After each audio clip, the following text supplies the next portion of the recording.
Corona काल में एक के बाद एक सनसनीखेज खुलासे सामने आ रहे हैं। इसी बीच दिल्ली को लेकर एक ऐसा खुलासा हुआ जो आपके भी रोंगटे खड़े कर देगा कि आखिर दिल्ली को क्या बनाने की साजिश रची जा रही थी।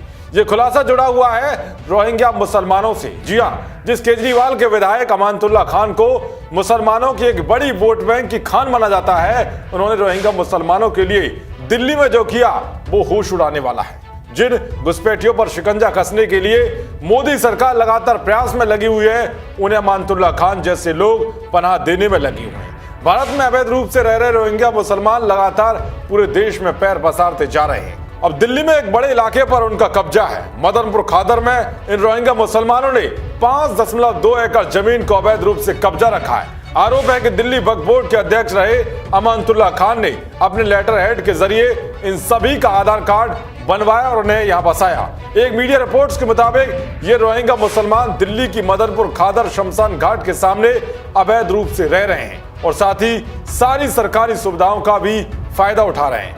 ओखला के विधायक और आम आदमी पार्टी के नेता अमानतुल्लाह खान इस वक्त उनके सबसे बड़े मददगार हैं, जिन्होंने रोहिंग्या मुसलमानों को राशन पानी से लेकर अन्य मदद मुहैया कराने के लिए दिन रात एक की हुई है।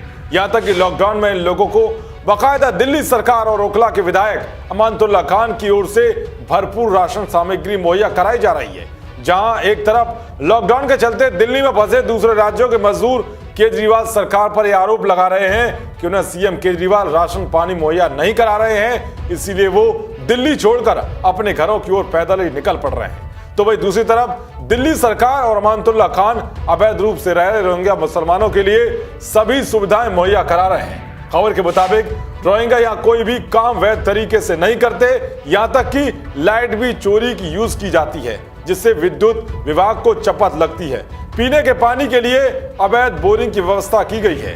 स्थिति यह है कि जहां अवैध रूप से रह रहे ये रोहिंग्या मुसलमान मजे में हैं, आसपास के क्षेत्रों में झुग्गियों में रह रहे मजदूर राशन पानी को तरस रहे हैं और उनकी कोई भी सुनने वाला नहीं है। बता दें कि खुद केंद्र सरकार ने सुप्रीम कोर्ट में कहा था कि रोहिंग्या मुसलमान भारत की सुरक्षा के लिए खतरा है और इन्हें सरकार देश से बाहर करना चाहती है।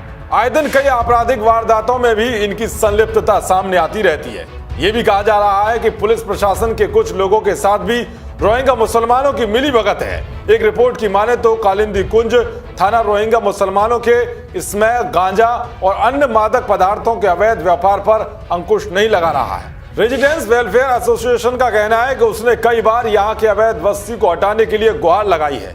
5.2 एकड़ की इस जमीन का खसरा नंबर 612 है और इसकी कीमत सैकड़ों करोड़ों बताई जाती है। आम आदमी पार्टी के नेताओं की ओर से यह राशन पानी वितरित करना और रोहिंग्या मुसलमानों की मदद करने के पीछे ये निहार्थ भी निकाला जा सकता है कि इन्हें दिल्ली की सत्ता का संरक्षण प्राप्त है और अधिकतर रोहिंग्या बांग्लादेशी हैं। स्थानीय लोगों का कहना है कि सारी बसावट आम आदमी पार्टी के विधायक अमानतुल्लाह खान की देन है। ये सारे रोहिंग्या मुसलमान पहले कंचन कुंज में एक जमीन पर रह रहे थे। स्थानीय लोगों की माने तो 300 रोहिंग्या मुसलमानों को योजनाबद्ध तरीके से अमानतुल्लाह खान ने एक साजिश के तहत यहाँ बसाया हुआ है। इससे पहले कपिल मिश्रा भी दिल्ली सरकार के मुखिया अरविंद केजरीवाल को रोहिंग्या प्रेमी बता चुके हैं।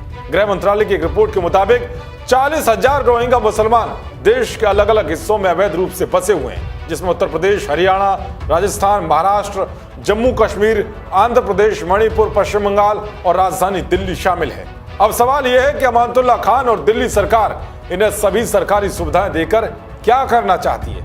क्या वोट बैंक के लिए राजधानी दिल्ली को रोहिंग्या मुसलमानों के खतरे में डाला जा रहा है? क्या दिल्ली के अलग अलग हिस्सों में सीए और एनआरसी के धरने इन घुसपैठियों को बचाने के लिए एक बड़ी साजिश थे?